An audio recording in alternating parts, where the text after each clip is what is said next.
أعوذ بالله من الشيطان الرجيم. بسم الله الرحمن الرحيم. الحمد لله رب العالمين. الحمد لله رب العالمين. الحمد لله رب العالمين. Nga Allah subhanahu wa ta'ala tentu min jartaka tentu wakola benna interim party leader kontonna Honorable Fabakar Kekendo Tombon Jata anala doku nyol mume mbe APRC dingol kontonna milbe Gambia anin Gambia e bantala banko din kendolu banko kanunte dingolu mba folal mume ko assalamu alaikum wa rahmatullahi ta'ala wa barakatuhu. Nda Muhammad maronna mutana nyinde masulungula nga alamari masatalla tentu manso mi sangoda ay banko da manso mi yalanko ndol kili wakile mbebe murna kanne wote bayla APRC din kendol atol min kala moy ning hakilo la banko din kendolu mbal tentula mbal jeyla mba frale ko tek ko assalamu alaikum wa rahmatullahi ta'ala wa barakatuhu. Adama Barrow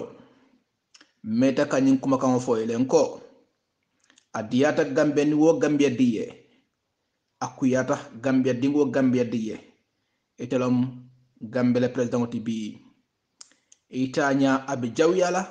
abi sangarla insha Allah rabbi Allah subhanahu wa ta'ala la man sabaya koto. Adama Barrow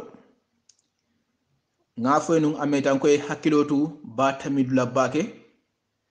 masane kinte may Ahmed Fati yeliyela masakundas ye tiñar baleki je mi yalan ko sinin sam abenni misala wote bayla. Adama Barrow ba trayabe tamakan Gambian National Navy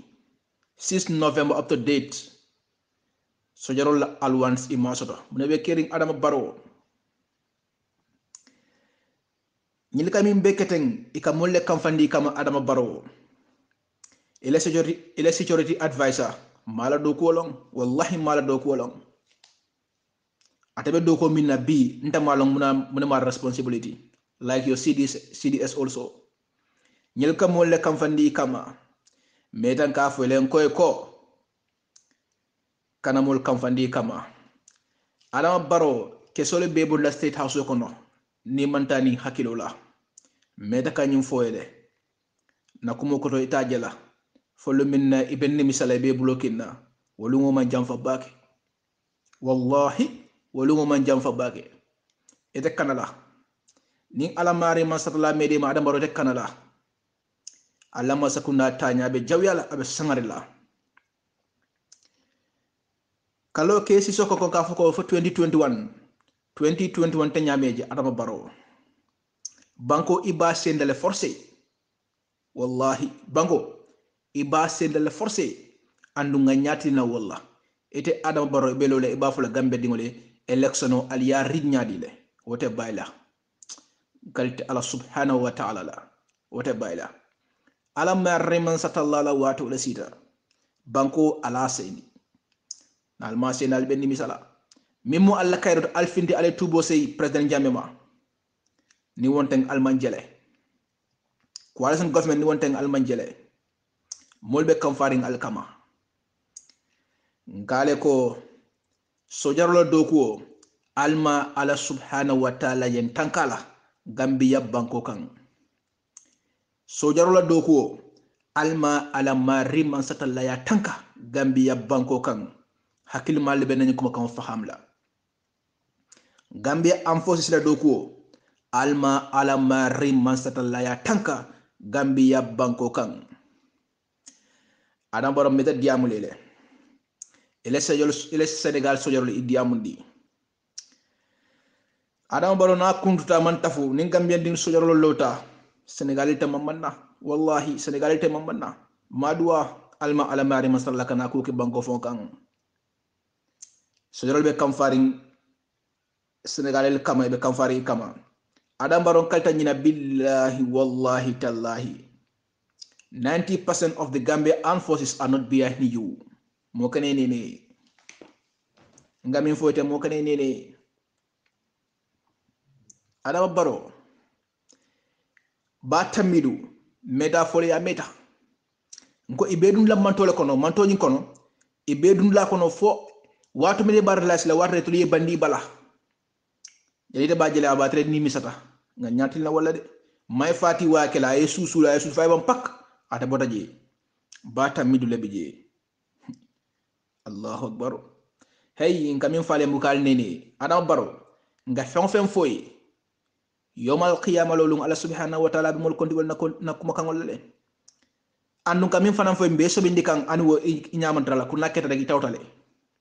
batamidu manke mo kendeti masane kinda manke mo kendeti batara be tamakan Gambia National Army albe sirin tek albe tenkunding alma alamar man satallahi sojaro la doko tanka Gambia banko kan ana baro mbeni fole ko alma ala subhanahu wa ta'ala en tankala banning ale sujarol kamfani foy mamanta economic force man fenno the affairs of the state ECOWAS they don't have any business with that. They don't have any business with the affairs of the country. Gambia is an independent country. Gambia is an independent country. Ile advisor mimbe bala security advisor e mantre samaganku Adama Barrow banko alba sendale wallahi banko alba sendila alala wato le sita ita nyaabe jawyala be sangarla nga nyatil na walla ite Adama Barrow ni Allah subhanahu wa ta'ala mi dama de ma ite kanala ite Adama Barrow ite kanala ngale ko wallahi 2021 election maje Gambia banko kan 5 years al feltale coming 3 years felta nyamen Adama Barrow nga felen ko ni sojolo la pour coup d'état te succeed le la de ise bara mono ba te succeed la momo fana trab dala kabur dingo kono kana sila wala de sojolo mo manta pour coup d'état le ke banko kan ate wokla ibe ni misala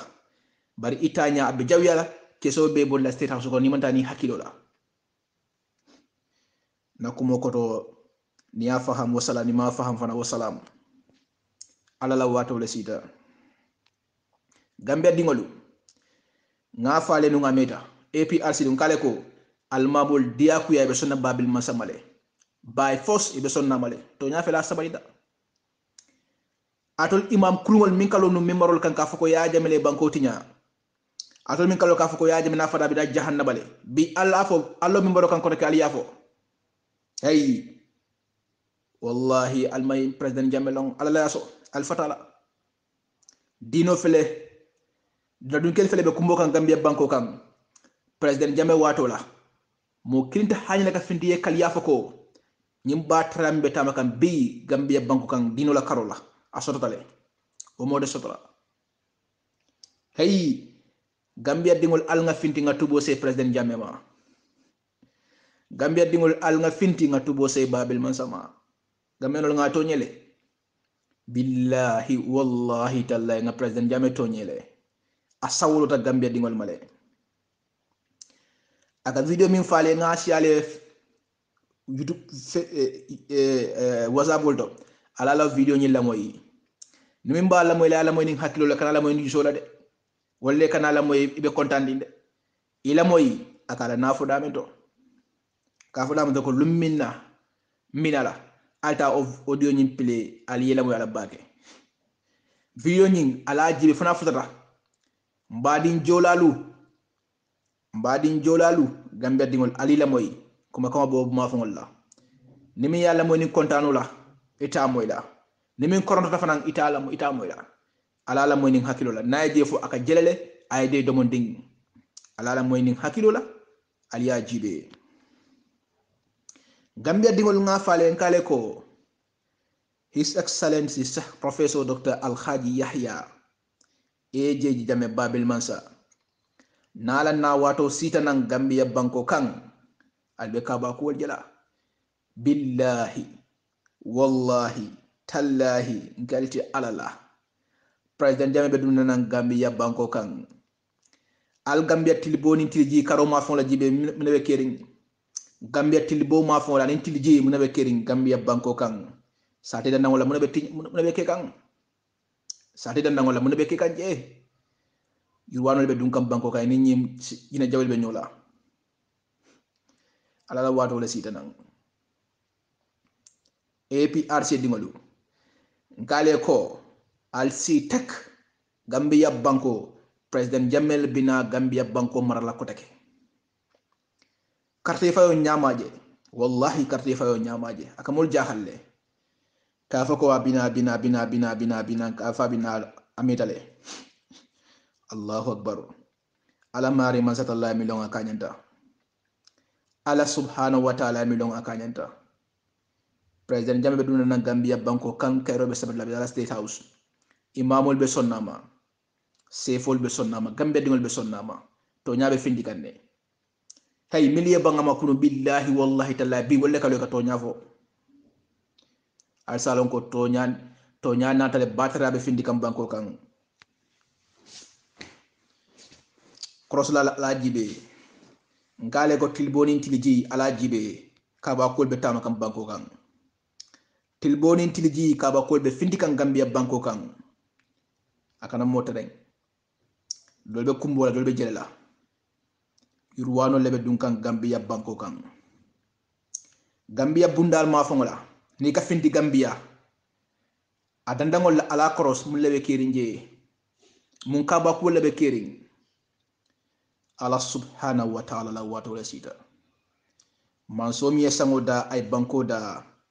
abe to nya sabatin la Gambia banko kan to nya be sabatila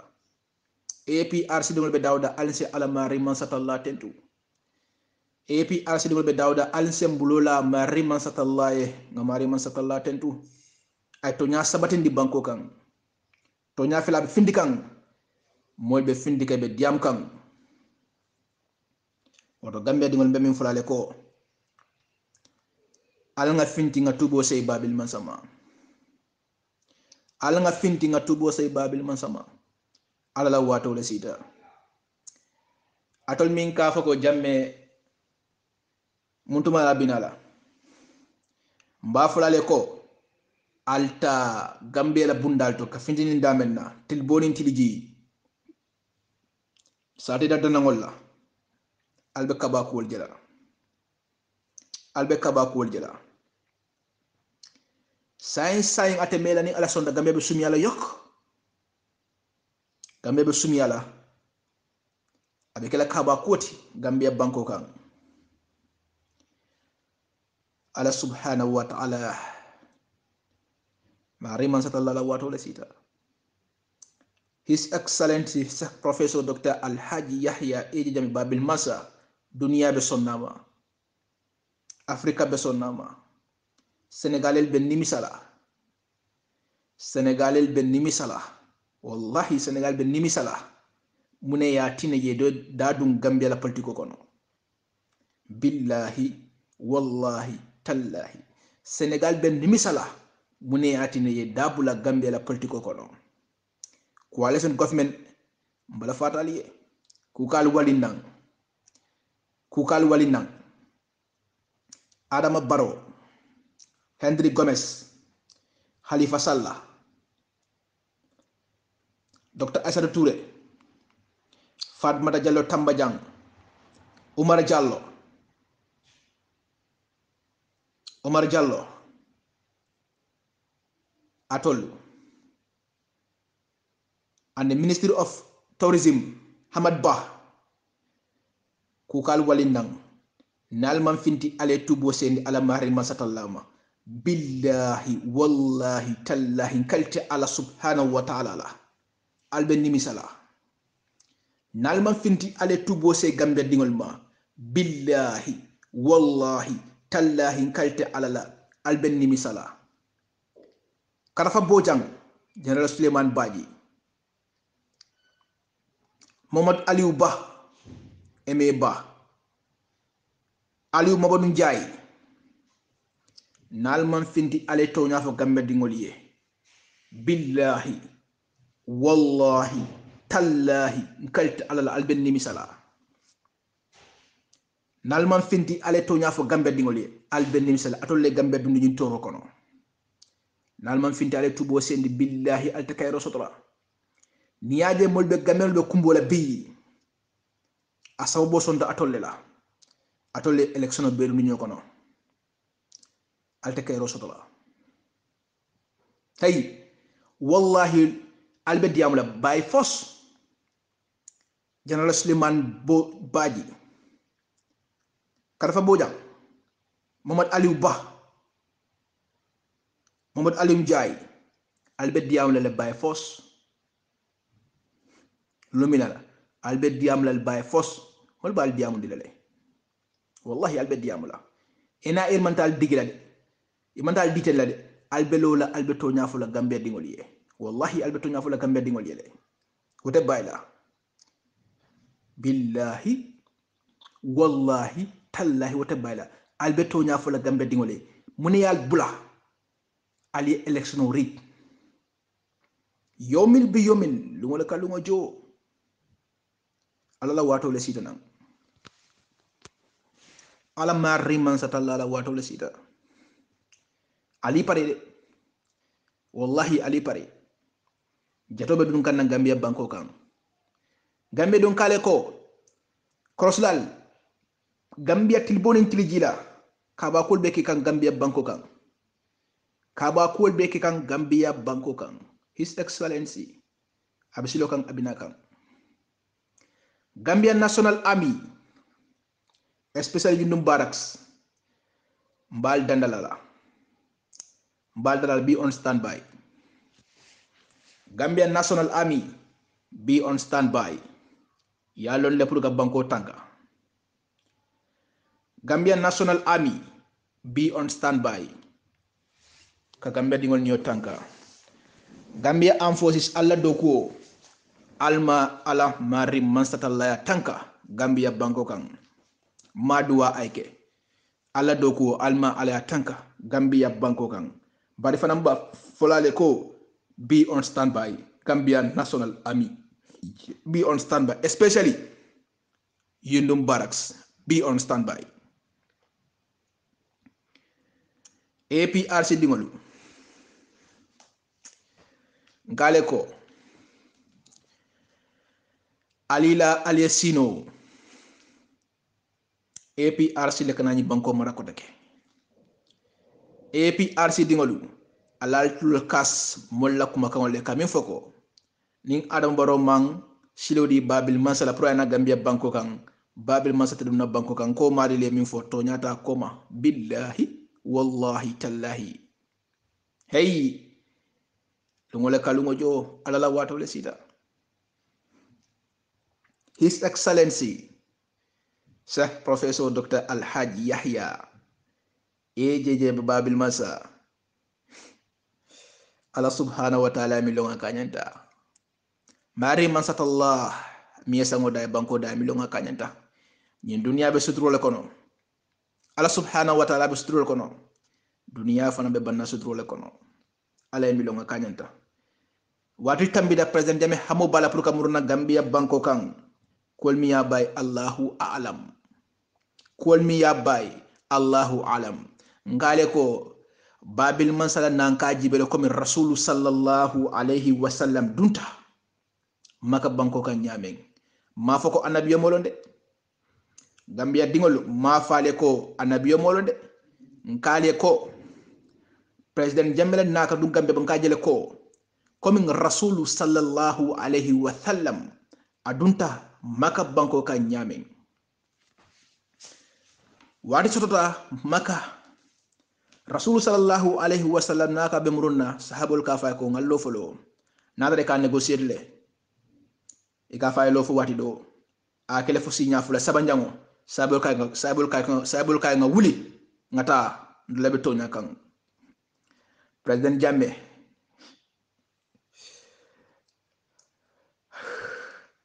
alhamdulillahi rabbil alamin lido fa tongol la say president jamel be muran nan kana gambia bondi nga nyati la wala ala la wato la sita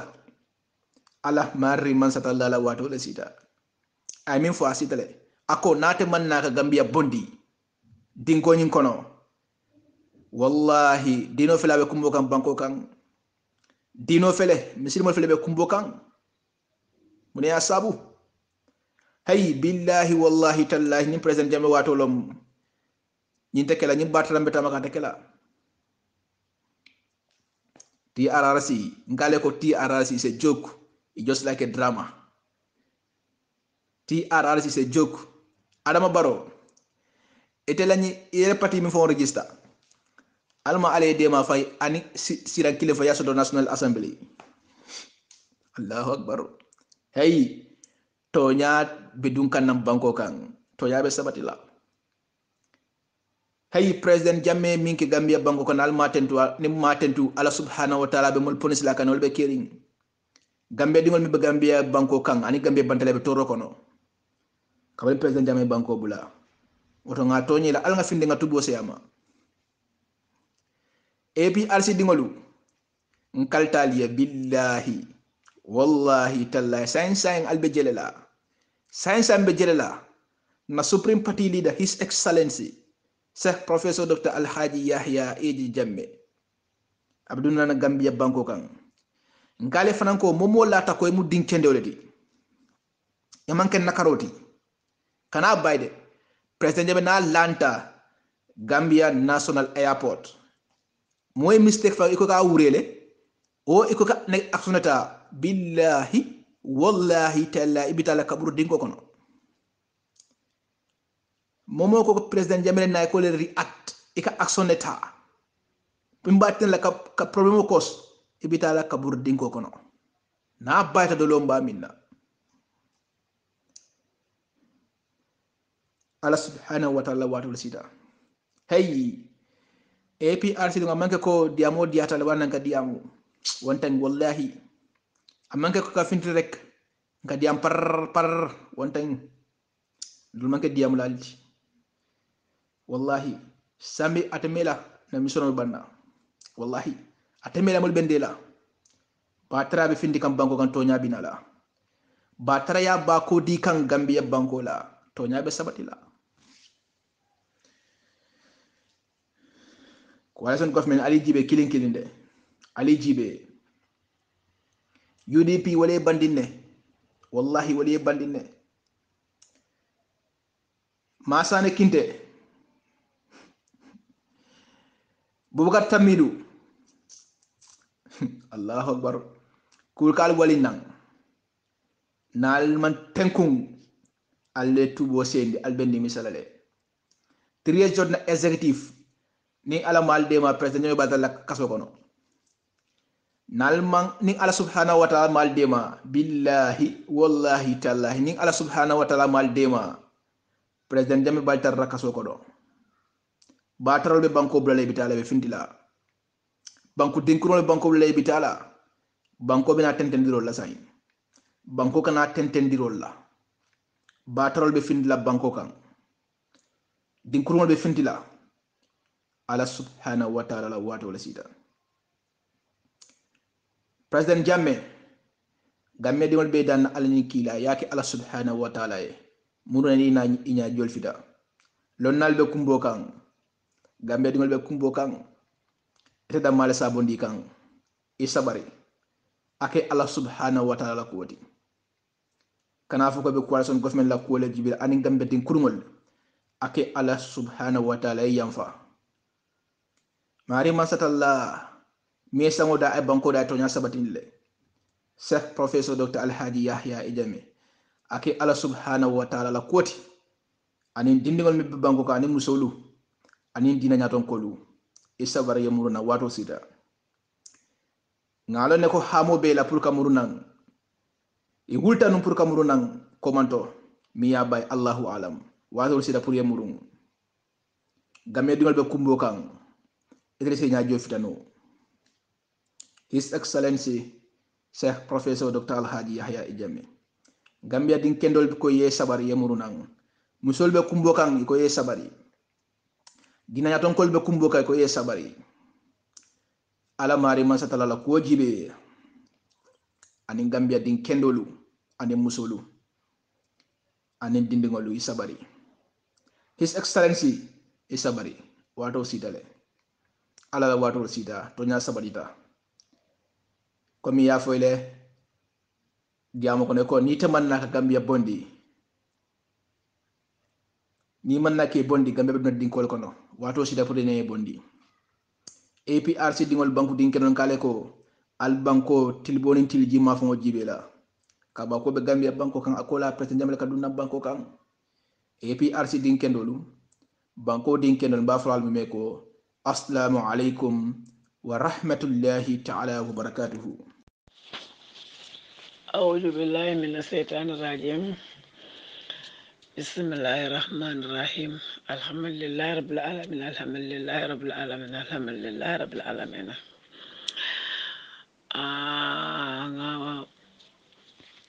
kafo mo be konton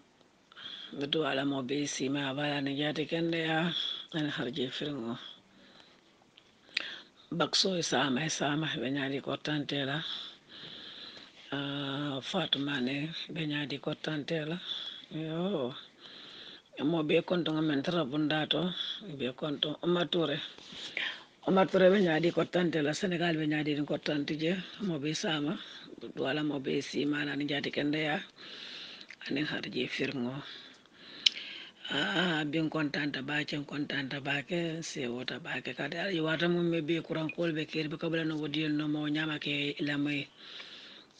bar alhamdulillah rabbil alamin kuma ka man tara wodi ko no jang abetiyata bake ni nyata bake betiyata alhamdulillah rabbil alamin de wonen jakalo men ben to misr mo men yalon ko nte diamu no la moyen na kuma moy hakala ma sembo soto para misiri mol men yalan ko be diyama la moli la ko moli la ko mo saftana karo bela e to la mon nyaton ko de dino kono e wolte be diyama ke misiri mi afa saka alhamdulillah rabbil alamin o jiko warta bake o mo ala ten to fangalate jiklate la tan kan kun ma kumbola ma mira la bi alhamdulillah rabbil alamin misiri mo wolte oto alama ala baraka dum Allah ko to alama ale baraka dum la diyamol to alama ale baraka dum la barol to Allah kilani saybul hormol en fe ala wali nyoya ala kana baraka dum la koto Allah kilani saybul hormol to misir mi avan hormo kamala fen fe misir mi wali nyoya ala kana baraka dum la koto fen fe ala wali nyoya ala kana baraka dum la koto al nimbara ale lo nyin kanda le mutay bambande kunu fudo men be kirin fudo lo me bi nga firinta mo be ay mene be fudo kono yaya jamel misrimi ya sambando nyaado ka misrimi ya fa saka sembo de misrimi yala wala ku yata misrimi tanole bara fana ta wara bake moli be misrimi ya kono politiko e sondo motinya nde malafa kara do mansa yala malafa kara nyaton kayala o yati na hanna tonya fa be balana la tonya yala nyi bala fa warta Gambia bake ini problème o samba nyina fa bimbe ngam bulo bula kono alinga sondo molu kuba e seneya nga jibe mo na mutonya te ngobla wonoma mem mutonya tano te ngaborala ko e hamata ko do la kunu e ko la mula kayro do mula masibo da filam da masibo kono hakala malafi karla nyaton kayala bare menno ba bayndi kan ka kele kete ka menno sementu ya wala ka men mun yarji mala bolu bulu fonali yo bute o yaro badanna wala bang fonali yo baye bayro badanna wala bang e ma long misri mo wate misri nyen tan kan fan konte bo kan fan nyinin ka kan fan beku hanni men de kan sa mira ya jamila kalutu babo tema ka fe auju billahi minash shaitanir rajim bismillahir rahmanir rahim ibuka men arab president ibuka fo kono tuba bol kono bismillahir rahmanir rahim bari ya jamila kallo ina siyasna bitindula ka fa auju billahi minash shaitan rajim bismillahir rahmanir rahim ana alqur'ano ana la tasabayo na diyamuta bela ka bulo ko sai na diyamuta tubabo arabo mo fi mo bela ka bulo ko sai ya jemeta ta fab ga gameda ma right fight united states agni mo ag UN aka mol bela right fight je africa bela right fight je kabri ya jem bote bango kan ya bate je le africa magga be fo dam ma fat kabri ya jem ma bokko singo be bankun kan ya bate je le africa kambian tol tuta silang adiyata nya misri molo akuyata nya misri molo bele mina en bankun kanya dinolo bila en bankun kanya mendi ate be bara dala abala fa warta bake men boko luwa men mo luwati men ye luwa dada ya lande e luwa men maralo ya jeme luwa lema o ya jeme wole sembo di islamic council abuka ma fo mo fanan ko manda ma kullo to dila tele ya fo kene bato atali yala dogo ko to men to mun de talete allo tilingo ka anin tonya ni men bale batan le sembo men be telefon da mo wote bi wo ya jame ka vole sembe dala bi a tonya la mo sembe dala bi se luwa do bulal no luwa ko me ya lon ko abe misri mo batan le bar ko ngi luwa misri mo to ni luwa me gab marlan banko kam kunu bi kunu ama misri mo tora anun kunu ama dine kilin tora fonni men ko ibe fan ko sugida misri mo la tara men misri me ko hamadiya ni siyalo olle problème o sambana nya ani misri me kenya tangol men ni yalan ko e ko misri me lonna lete tol ma ete man tara fenna fo ke ba ne alfa newo dinni mere me yalan ko de kilo man te fo le to ko ke ba bula ke ba le ke nen dani de ben tolo ko sen la nyole yeta bonni je se bene kartan tangala mole kayra soto ni mole ko nyite ko nyi ni mole ko nyite ko nyi andi ni be ar ko na kelimo kara ni be fen ka kelimo kara fen de sonda mo ko no fo hasidiya andi mesan ko ndeya wala ke de mari bula wala ina na mole soto men yalon ko ima la alala ima le londo le ma le la dino la iblare noma ni te ko kelindolo ko mana kare wala fo ha kare ko ten aya traité kam men fo itene allah taala be sediyar nako itebe men fo kete be mesiyalla bari yemen kara wonta wati bari yem mol be filindi kam mol filindi kam mol du nyamo ko no men yalla ngoy malla alale malle dino la wala bulate noma ibe yo kawando ba dawade ibe noma la so mol yaaje ko misri o wudu o ite barata wala be misri me atinyala be misri me batanda banko kande iyo ceke ya bonde jebi isa faye ka sembo di baka usulala baka usulam jumati baka usulam monti baka usu fafa me ya wulwa di ya mutana batata madanko folungo man ya na fa samba ya jemme ya jumala ma fa diam kawme jumala ma fa diam kawme anda ta baka usul de safa kana ya jemme ya ay mem mira man na wataraji ya jam mo tonya molete ya kon diate wa ku ya te o ya imella falo ila fitalo bara tonya mo e botu la blo ko no le o tan tonya mo da mal ku ke no o tonya mo wala mo imam fatiti anin ay islamic council mo le men tutaje mo ni ni silo walde don daji ko be talla hey fitaran me yalon ko fitaran ke sol men yan ke siti nyobal fen kan yaje ngoro tay yete bonde jewdo tal ite mantili ni tan ko jite mo ta fitaran ba te mo jite be bonde fitaran ko ne fitaran men telde wali kontene ba ko so dam mama ngem banko lonnate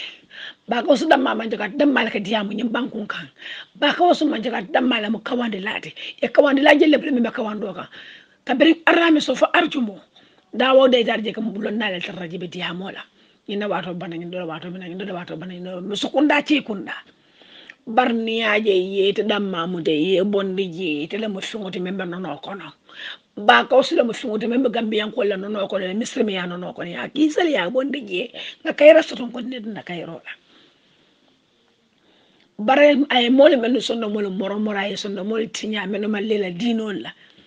awol sonno mole tinya wol bano man sama sinin ding isa fale mu jumaate men batina men ba fala ko ye luwale be luwale bunyala ye alquran o dije misir mo ba jara mo be fa bar mo tan misir me ya bunya be doyale alquran o bu luwa bunya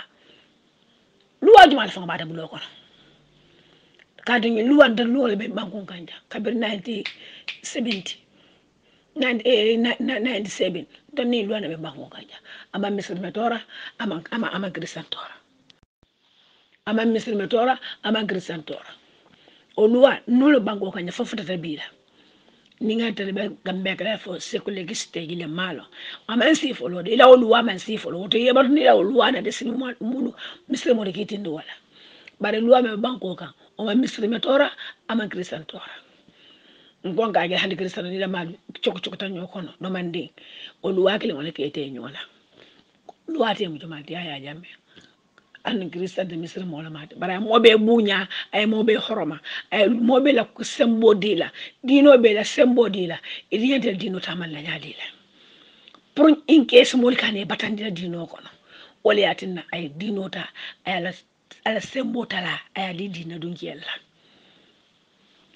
ala sembo tala ali dina dun kiyalla pour dino su ko soto ay bambang ni bundama kelillete ni to be ko bendu nangine be barmalale bar fonga ñoo tambindi ngabula ñoo noma hana fulandi wala mende ka ko fulandi wala musoke be wulu bari be kana ñoo la de dole kana do fana ena duniya mu dole ka tambi do yebule no mate ni do mo do tambi le nyaade mo do membe tambi le nyaade o to to nya fole te mu jumal te me ma de to nya fole te ite mu jumal te me ma de to nya fole te ala fa adama baro ay diamu adama baro wula ay diamu men ka wuli banko ka wonda kayrati ila tiara siya fulo politiko la politiko boni jesle dina kelo yebe ya wuli men ka masla ne futatala tiara siya wulta men ka masla ne futatala misri meta do yale bankun kande misri molu ale nga dum jame wolu kono mo stade bulo la allah taala ala baraka ba isafa na lambe na ala kansulo molu beto ala barako bola ko ala kana baraka do la ko to ala kana la ku so ben mo nyako ala kana fonda malo ku kende ka ala kana lo ku kala maka ala ni misri ma horomo kamala kedi tembulu do ko tembulu fen tembulu bar ngani yo mon dalete ka duwa ka allah taala dane misri mo ala nga dunga ala dane ala isafa na anyo masi bo mo lo bondin kunto ya tra to yala sembo ka ala sembo be buruke bulo kono misri mi afen fenga titar sembo mene ko misri mi atinyalo sembo alama ala ya buruka alama ala misri ayo sembo alama ala buruke bulo alama ala ni lo sembo buruka kila horomoto muhammad rasulullah horomoto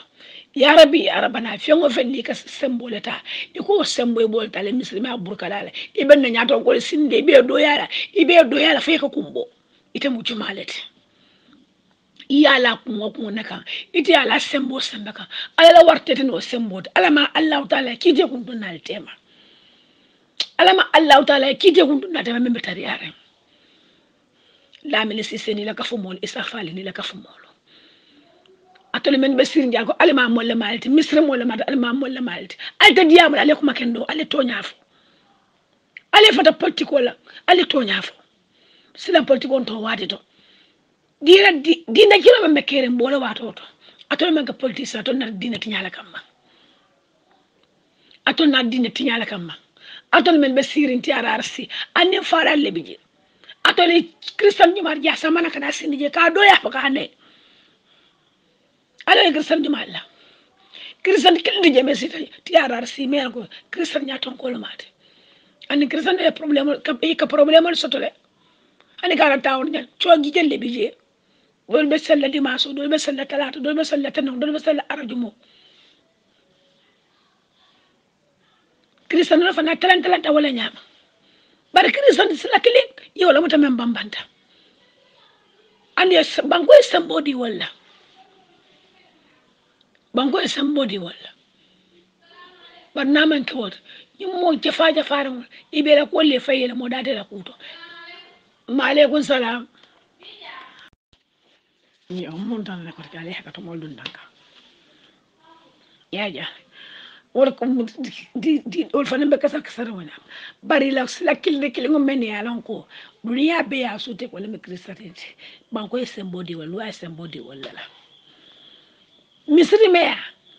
nta jela etinya bi ngaja etinya sama gonke fasala imam fati ana do ñun ibike da du krisan na kuto ibike da du jalambat la kafir la kuto foni ko ay tubi anu duniya diamo dango be molti misri mo nyanta kalatan misri mo nyanta kalatan alqur'ano ko ne baka be kafiro na ge gende be kalala kafiro alqur'ano karana alqur'ano kara ya nyaaw nyande ata fale ko ala ko nin kafiro nyinge ngene be kalala ni misri mo mar ngene be kalala misri mo mun la banta ninga moja me afanta afan murnan su usaji kulo la kamena misri me atanya man ne bat no nyanta sonna wala ali ban far ali bal kana son al kana son ni luwa me be banko kan amam falin abe luwa abe lor mago ka o ma misri me atora fenni la nda sembo de misri me ala kanya da min gala nyanta wakala bila ba fala ko yaaji ma sembe tala ame ama sembo so tabe misri mol banna menen islam kan ma sembe so mol banna menen o sembo ba tele bulubi bal ala la warta tana la wasembot ali nga karafa allah taala misr mo do jami ko ngado misr mo ko sel wato dan karolo muta isafana allah bena la sedo be no atabi cikere sembo sama ala sembo buruka bolo ko na ana lambebe ala ya no ala ma ala ya kenya ala la kila ni sabu horomoto alquran o barako la ilaha kum horomoto ala ma allah taala isafana sembo na asbe jikri sembo sama ala ma ala na buruka ala ma ala ya buruka ala ma ala sembo buruka ala la kila horomoto alquran o barako la ilaha kum horomoto ni to warta baaji ikadi ma fe bakal be kala nyam ibakal yo moron dana ni hamadi amela fite kayra soto fay wala dina nyaton ko dina ko tati mele fite ka kayra soto fay bo misri me ya bala fereng yelo fay ye fa sun dina fo fay kana misri me ato faje ba de me misri me ato faje ko misri me ka jafi misri me tinya misri me bo wulle kamale soto nen tilo nte laje ngamele ko kafiro lo min kafiro ni misri me ko ko kena sila mobe o mo la mo pakweta mo bela ali lo kan ala mamol alla kutubo al mamme be dawda misri ni me dawda daira me dawda lo lar me dawda ni misri mo la misri me ka kawani misri mo ka kawani ji alla ita ni mo la ko misri sia ning hamad yalo mo kafiro let kafiro no man diame e baba hamad yalo ila misri me yakan ko mama yewulo misri me yala kan imu yewulo misri me yala kan kono e mama wulu wala ko ne mum wulu wala ko no misri me yani atata misri me dingolti nin ko do me sama hamadiya nin ko do me sama bale lefta tar hamadiya alalla dino katanda le fayal kana jamello al kana misri lo alalla jiba to ba alabato ko le men ali wolo ali alabato ko ali aje fa misri mo be diam la ali yalle batango e bugo be bele misri me ko ne batinya misri mo falam be alam tala yetinya yetencere photo nya fene o kala baraka ni na ko moti assalamu alaikum npp group for KMC albari malemu ushenu bay sankare yo ali kunu na mitno jele United Democracy Party kunu ali la mitno jele organization men kira jang yalo nkana nyonene yalo meta nyim folan ko nin ko ngadenga nyo susu ni malta nyola dampam kuntunyo jela o nyonyi ate koyla alfa mo ye United Democracy Party la mol jele ni be mu naturality parate jang militaire jang police jang momu nata jang mole kule sambaje bon ninga fo alka fo ko teninte ndolu na political advisor min be mbolo president Barrow abe think tanka ka nyamento nimmang wuli ka standby malubale be mol soto la menga lonko maluba jawba because men to the ni election tema 2021 men tema men to the sai karitan ni sayda man to ni election tema baro karitan ni sawo nyin kono ndel man kuleje men sin to nyafa president Barrow la kamot fen koto man kuleje men sin mo nyafa ka foko president Barrow be sokon tam kala because ñunu be ñamendo organizing team le mam beteya ni ko momo e wuli doro ha ni momo mbula do ko la o buka do ko ka nyama o lafta e manu boto songo soto je ay tulu bi soto je toñi alale alo akata damento ali kana ñim da ko ka molo harba dum mu da ko mi like fenko lo ñini lo president marola advisor ka mo kita mo muda lo nyina le ni tata yalbe bina yalbe ko nan camion ko yal sindi du to koto ni yal sindi du to koto bu kalon ko fal min tar bang fal man min bang fo joba wul bang ci jota mi sai ka ngaba mo dole la koto mo ko tamal so ya men soto ka nyina wala wolem president marola political system ti number 1 number 2 na chairman men alon ko be mbulu ni ma stand by nga mo londi mo men ngalon ko a strong ta bari ndolan chairman men be je unda nya a KMC amata manduku mo kana mo ay jogi mo kana ko ke fal ko to subola ay atara at domala because undanya ni afay na bala ala dum mashallah ngaba be kala nyaari ni sifan faliyata kulyol to faliyata badulal to fali mo organize bari katra siri nyim biro kono sain katra siri nyim biro kono mano e tabi everything a manke politician system de ndew jamba sankana ka po am never mankia ali united democracy je sai kunun andu lañu mitino ya kankula aman tambi all 6 days aman tambi wala ya hada dungol je kunu andu kunu ni ñi mitino pesi anin do la mitino manka credit because president maro nakata mitino la ni soñorol bondije ye parade bondije ye sel ikwas la soñorol bondije ye police bondije yen to fongola dam manjube kana ñone ne gambe dingol kuni dal sahi munatina yaje me felta ala ni last toni because I confiance to ka foko abe winale wala na man so ka han ko do fongo bondi aman so ko do bondi politico yaje me gande tin politico la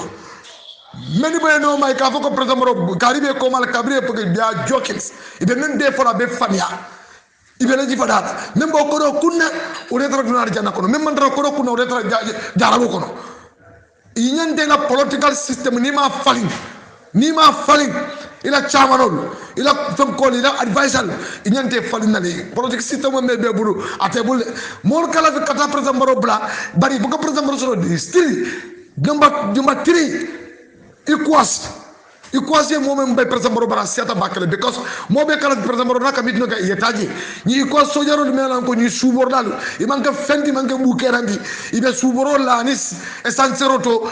secordi ala esansero to yo le kafno le ene ka fako ene to la gambia kanta ibe na kebal tale be disrespect la ibe arba dum tale be disrespect hani fenkol te ni chila to je janga ibe tani african fenko UN le fenko la islamic conference me le kaje equals sojaro ke batala ka nyori fa boy da banko kon ndala ngo ke bata ka nene ka tisarol diala ka fengol be diala ka la paso diala ka sayni o ke ba kam fata ko na dela ale barola be ko na retardé ko tak bi no folale andu this KMC nimmanto nya fo noy nde fanyal fo la noy fo nga wuli nga standby president baro ye wuli ye mol cross ite be state house de ite be nyamde umma nyole di mo la ka mel ka information dila you are joking basse damman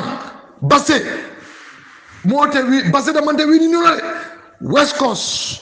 inyanta standby the west coast anin KMC o be tankani le bulet e quand même be fo nga west coast ke nga west coast be fanya nga ko mo la foyde ne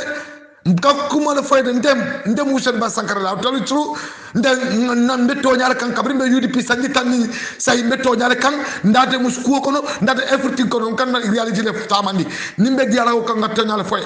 right now ten ila political system fali ni me la political system fay ima falling nga singa jibe isafo ko ni audio aliya mabo kende hannim fata an jafo ko se Basankara ngi ko mo fay ila political system sa be free ayal ko de men be kuma kundamol fole men be je ibe fanial fole de iman ratto nya fole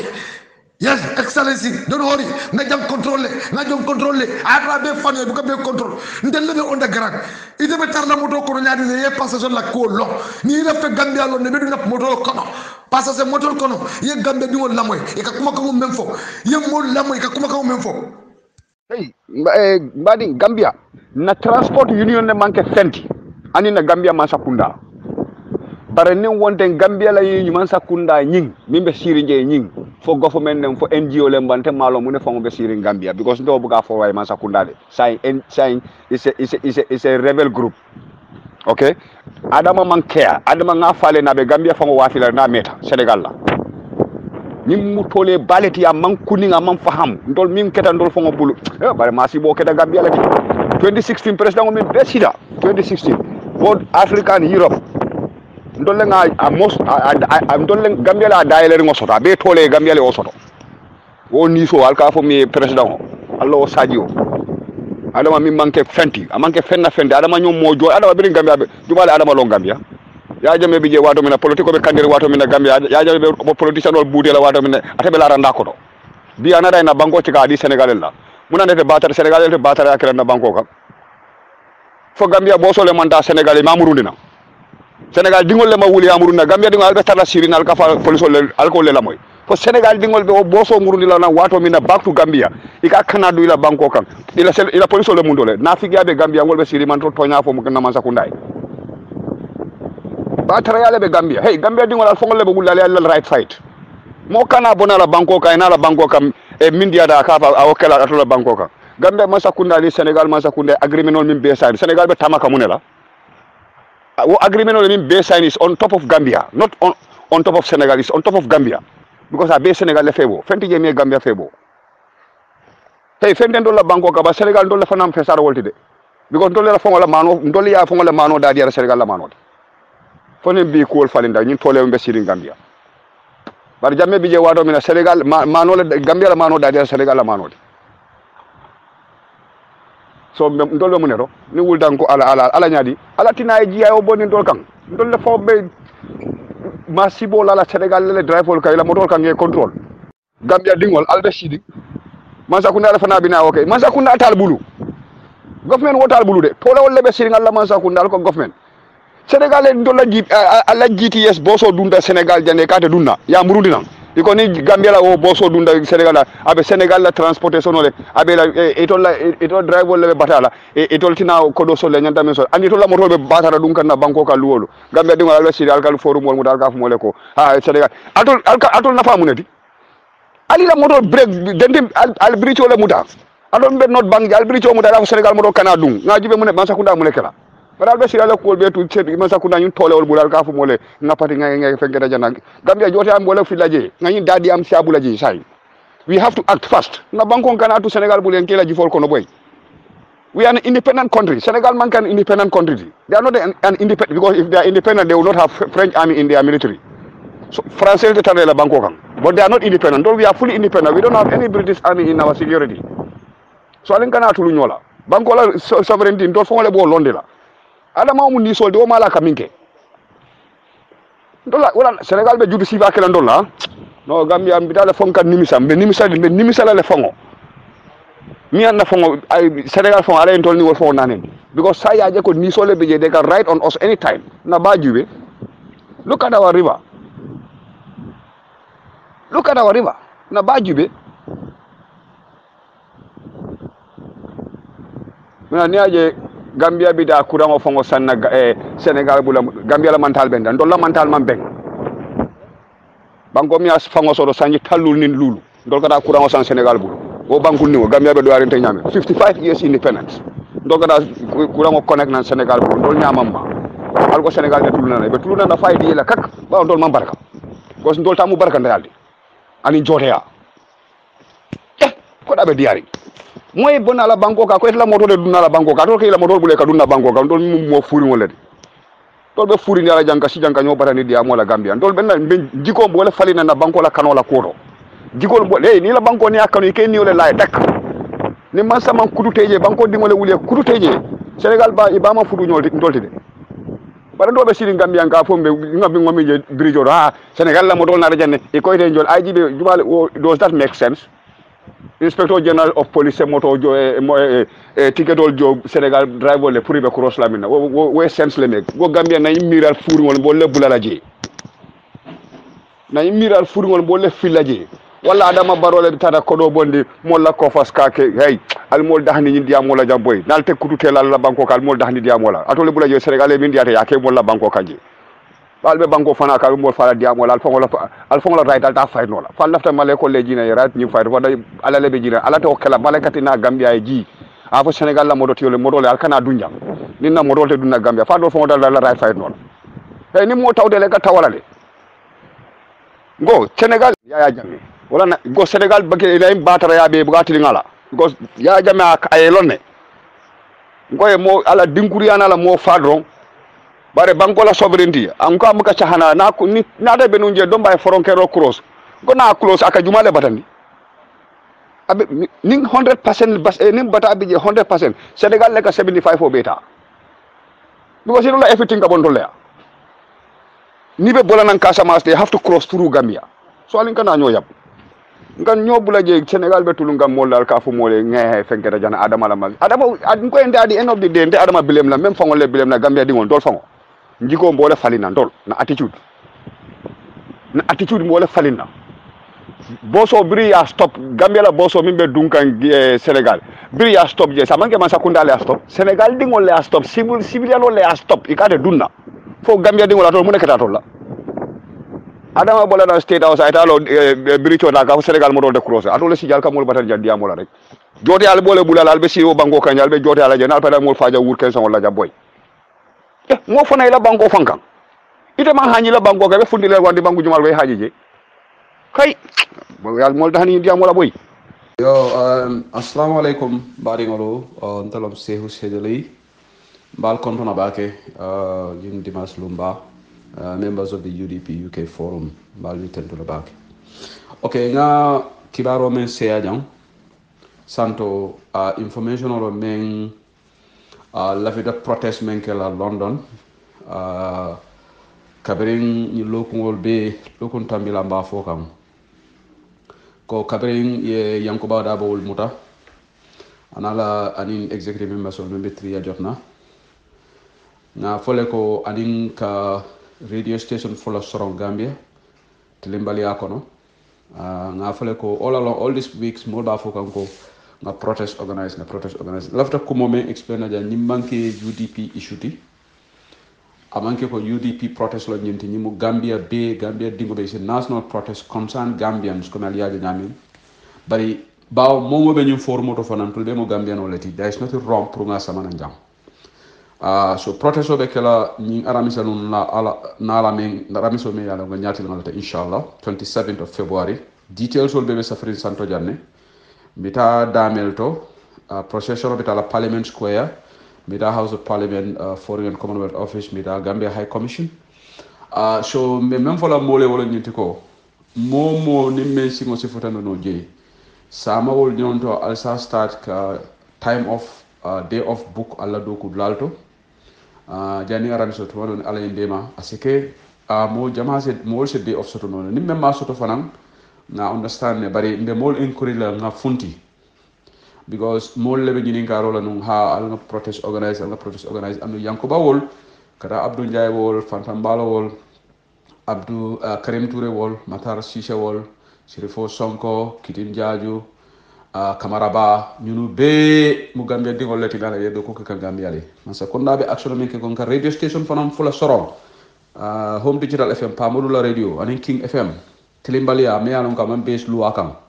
because saratol lebe na banko ka me alon ko ni radio station wala luatinya a pura wala nyanta ke safe ka foy ko ali sarato tinyale bari man se ko nay wuli dorom ka fo ñi diamol men ka ni radio station wala to man di anyi ka sembo jaay Gambia man ke sembo krasi lati Gambia ngante kala bla the rule of law so ndol nga mira ko be funtila na balamba ya tande pour dunia sa kalamda so me molbe encourage la bari nim momo mina ñim planto kana UDP t-shirt dum kana UDP nafo dum kana UDP la symbol dum be mobe dana this is a national issue put on any other color but yellow kana UDP la any symbol dum because ñim manke parti koti nga ke janne because melbe jangambia dingol lon tol beti so nta nimbe information o siala because tol be ñim forum o leto biti loto mantra forum o dol to so ni nga forum o dol hani forum o dol men yalla ko ni momo albe anoda forum o to nalia filkal sa siano ji ala sia foni ngatra wala admin normation ali sia ji ala sia ji ni mo gambi andunge mo be mbay word of mouth ni molong hana manke UDP nkoti ni aba parti dole ti abe ni parti dole gambi asuna stole mi gambi noti nga funti this is a national issue ni manke parti kuti so mo kana parti kola samane kana UDP la flag samana Gambia la national flag ye t-shirt also to me an ko youngster bol bi jele wara ni victimol pa modu bojan t-shirt Home Digital FM anything along that line ni momo so symbolo samana no you are welcome so me mol encourage la please be tilbolo Ibo Jawara me alon ko mbaten to labake he played a phenomenal role pour que ni protest o be coordinate kata ka police will notify ka formal feel na intela be do kola abe anala banda bale ka cool explain mo le procession of start la damen amba fanan tento la bake atelier ni ko be facilité London sa ko melbe London a ndol me yalon ko outside mba try la le kana je bari melbe London ba ko be kala London ne malon ko London ko gamelo me London ko mashallah wasiata so ni London ko li danku bake ngamera di tonal be impressive so ni momo sa siano with other diaspora chapters or melialon ko be other parts of Europe fana la foye so ngafo mediam kan modole ne France bamfaul mediam le ne ka information o share be right channel fana posula le pour ka na counterpart on the other part the rest of Europe Germany Belgium or ma fon la Finland pour que bonda kalamta Sweden so but also information on share please we'll talk about this on Bantaba today but nko baringa kibaro nyin share jandrong for all information ala baraka bake bari one timba for la ni manki UDP kuti please I'll say senyo bunyang nyo horoma ni membina la je kana UDP la koladum ni manki UDP issue ni mo Gambia quality yes UDP mo Gambia party but this is not a political gathering ntol ngalo ne ko ni political gathering so la UDP mo kamalu kan na koladum because we are very proud of our yellow color so we never shy away from wearing our party symbol but this is a national protest akamtale ko brim victim olbe march la victim center Gambia keta Gambia colors all the duntaji party colors all mantaji so we want this to be done like that as well ala baraka bak